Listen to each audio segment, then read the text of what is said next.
Well, this is the setup. I'm doing it. I'm doing some ice camping.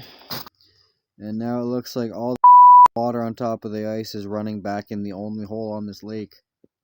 Mine. So that's fun. This is camp for the night.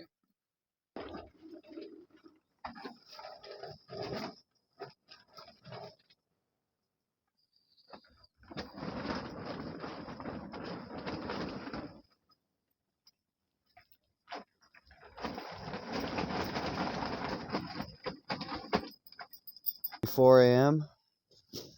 and this wind is not going to die down. It's only going to pick up from here. So I'm getting all packed up here and got all the floor mats ready to go, and as soon as this hut comes down, I am going to be long gone. Just going to give you a quick peek of what's going on here. That's water.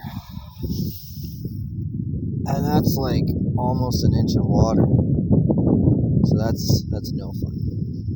We're not doing that. It was already bad enough before the wind. The temperature is +4, which doesn't make anything any better out there.